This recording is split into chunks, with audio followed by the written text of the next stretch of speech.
So what if Space Marines, but you get a whole ton of interesting and different units to play with, and don't have any downsides to that? Let's talk about Codex chapters versus Divergent chapters, and perhaps one potential balance issue for Space Marines.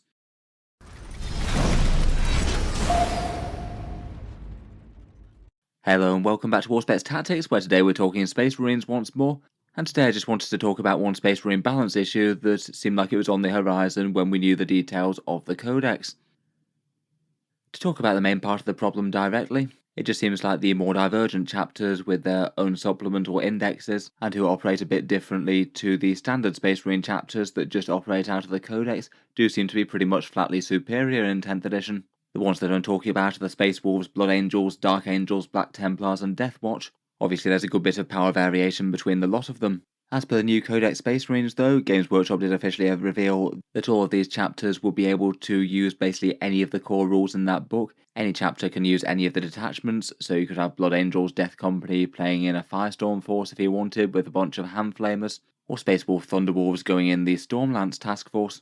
They don't really have any rules disadvantages compared with the main Codex Space Marines, provided they're happy to try out different detachments. But besides that, basically all of these armies have quite a lot more unique unit options that you can use if you want to. And provided at least some of their options are good, and you might want to take them against the core Codex options, and all of the above do have at least something that's kind of interesting and does things better than the core Codex, then it kind of stands to reason that they're going to be a bit more powerful, as they're basically like Space Marines Plus, getting the same core options and then a bunch of powerful extra units.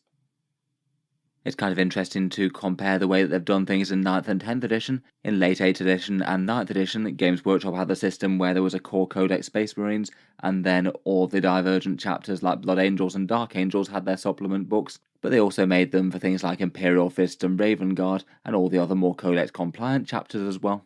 In these books there was really quite a lot of rule support for these less divergent chapters, a core chapter tactics, 6 psychic powers, a page of stratagems, unique relics and warlord traits, and their own unique super doctrine. So really quite a lot of rules advantages and disadvantages that they could give other chapters, to potentially have some chapters that had a lot more or fewer units. Of course, in practice it didn't really work out that way. I feel like if they want to have that sort of system, then they needed to write all the books together, and then playtest really quite thoroughly to make sure that the rules are indeed balanced, as it's easier to change points than it is rules. And in 9th edition in particular, there were definite winners and losers out of the Space Marine chapters. Imperial Fists were basically the weakest army in the edition, and Games Workshop kind of showed early that in the balanced data slates they weren't really bothered about trying to fix the Codex chapters for any sort of balance. There weren't any changes that meaningfully helped out, say, the Imperial Fist or Raven Guard the entire edition long, perhaps because they already had their eye on 10th edition a little bit, and knew that chapters being balanced against each other with chapter tactics and things wasn't something that was going to happen there.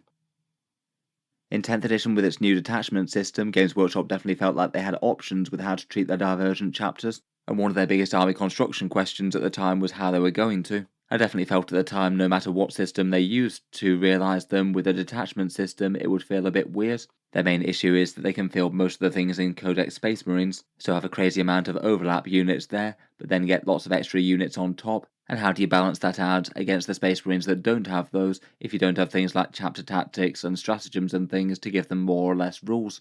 It seems to have been in their core design philosophy for 10th edition that they didn't want rules to vary just depending on paint alone, and that made chapters like Blood Angels perhaps a weird halfway house, by a lot of their models only varying by paint from standard Space Marine ones, but then having a whole load of unique ones as well. Now Codex Space Marines is out, it seems that the current system is that these chapters only really vary in 2 different ways compared with standard Codex Space Marines. Most individual units are treated the same, say for example Intercessors are Intercessors whether they're Blood Angels or Ultramarines, and the only major rules difference to distinguish between chapters are which units each chapter can access. Generally the Codex chapters just get a character or 2, and the Divergent chapters get loads of options. And also detachment access, it seems that the Divergent chapters basically get to use 1 extra detachment of their own, that the other chapters are locked out of due to restrictions on those armies. From a strict rules point of view, these are basically giving almost nothing but advantages to their Divergent chapters, unless individual characters can somehow outweigh the entire unit roster that one of these Divergent chapters has.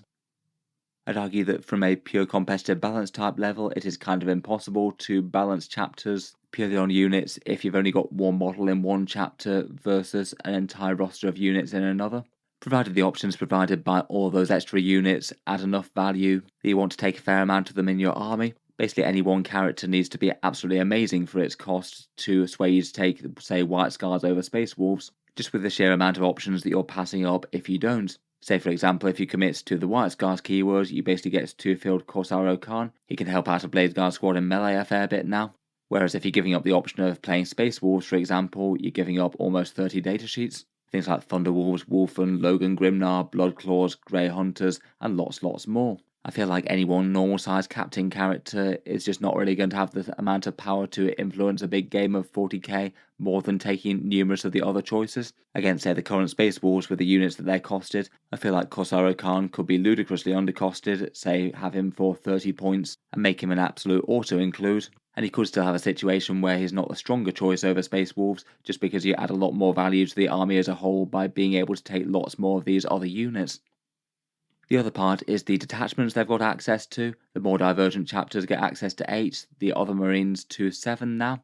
And I'd perhaps rate this as potentially more of a source of strength as opposed to being an actual one, depending on the strength of the detachments themselves. At least for a fair few of these Divergent chapters, Blood Angels, Dark Angels and Space Wolves, their unique detachment was generally considered weaker than the Gladius and tended to do worse at tournaments and things. It definitely adds a lot of fun flavour to the army, but using them probably takes away from strength rather than adds them, but then they don't have to use them if they don't want to. The fact that these detachments exist as well might well lower stats like overall tournament win percentages, as lots of people out of the Divergent chapters just want to use their chapter's own fluffy detachment. I'm sure there's a fair few people listening who haven't touched the Gladius for one of these Divergent chapters, just due to lore and theming, and they'll continue to do that when they go to tournaments as well, even if strictly speaking it might not be the most optimal thing. Kind of funny that people taking the fluffy choices for their army might kind of obscure that these armies are kind of superior to standard Space Marines, at least in statistics. On the other hand though, they absolutely can be a source of strength. Black Templars and Death Watch are both considered really quite strong detachments, and they can add more to the army power than things like the Gladius detachment could. Though now they have a bunch more detachments to compete with out of the new codex, it'll be interesting to see if they remain the strongest choice for those factions now. Basically, between those two rules, though, with more unit access and more detachment access, it seems almost inevitable that one of these Divergent chapters is going to be the strongest way to play Space Marines at any given point, even if Games Workshop does change points around a bit. To outweigh a massive cast of characters, you need to have some fairly powerful options, and I'd guess from a strictly competitive point of view in terms of raw strength, it might only be the Ultramarines and maybe the Salamanders that can challenge them. Ultramarines have got really quite a lot of powerful characters, including the potentially game-changing Gilliman on the board who can double Oath of Moment things. That did admittedly get really quite a lot weaker, but they might reduce his points cost in the future as a result.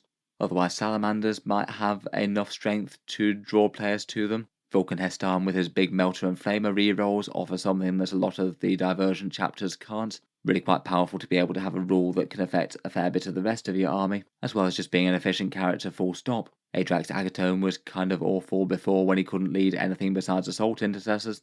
Now he can lead Blade Guard though, he looks a bit more tempting. Prior to the Codex by win statistics though, literally all of the Divergent chapters were doing better than Codex Space Marines, provided they weren't just playing a weaker fluff detachment. Deathwatch and Black Templars were generally doing a little bit better than just the pure Gladius, and if you separated out the win percentages for Gladius versus fluff detachments for Blood Angels, Space Wolves and Dark Angels, any of these guys using the Gladius were outperforming the standard Space Marines a little bit, though I guess there might be a bit of an element of selection bias there. I guess the players who are likely to play the Gladius might well be the ones who are a bit more competitively minded and focused on winning, so you might kind of expect them to have higher win percentages anyway, even if the Gladius wasn't really all that much better. Otherwise, for other potential shake-ups, I guess the Divergent chapter codexes, when they come out, might shake this up a bit. Seems that Dark Angels get their next book in spring. I'd guess that might add a few more themed attachments like Deathwing and Ravenwing maybe. It'll be interesting to see if those books introduce any sort of restrictions on using core Codex Space Marine rules, though I'd guess probably not. My guess is that the Divergent chapters, while the rules stand in 10th edition, will generally be a little bit superior to standard Space Marines and have a bit of a rules advantage over them. If Games Workshop wanted to balance them out, then they'd probably have to weaken all their unique choices to the extent where they're just not really any better than taking standard Space Marine stuff, and I feel like they might be a little bit unlikely to do that, given that that's just a little bit boring for the chapters involved. 10th edition kind of launched with a lot of their unique units being a little bit on the rubbish side. A lot of the people playing these armies were kind of underwhelmed with them as a result, and perhaps as reaction to that, Games Workshop gave them some big boost with points. Things like Thunderwolf Cavalry and Death Company going down quite nicely, along with Black Templar Crusaders. Overall, I'd guess that going forward in 10th edition and 40k, there's probably going to remain a power imbalance, though whether or not it's actually big enough to be seen as a problem could be another question there. I suspect that most 40k fans aren't really going to be too bothered if, say, Black Templars, Blood Angels and friends maybe had a couple more percentage win percent chance at tournaments, provided there isn't just a vast disparity between them and regular Space Marines. Let me know your thoughts though. How important do you think it is that Space Marine chapters are balanced against each other with the core codex versus the more divergent ones? And if so, is there any real way of doing that with the models under Games Workshop's current system? Look forward to hearing all your thoughts, and if you'd like to see more Space Marine videos like this, feel free to subscribe to Auspex Tactics. I'll be sure to keep some coming. Finally, if you've been enjoying the content on the channel, I would just like to mention that Auspex Tactics does have a Patreon page as well, and that's linked below in the video description. It is the thing that allows me to keep these videos coming quite so regularly. Channel patrons do get a fair few advantages, seeing certain videos early, regular votes to see what sort of things come next on the channel, and automatic entry into the regular prize giveaways with a chance to win some big model kits each month. If any of that sounds good to you, or you'd just like to help support, the link is down in the video description. In any case, a massive thank you for listening, and I'll hope to see you guys next time.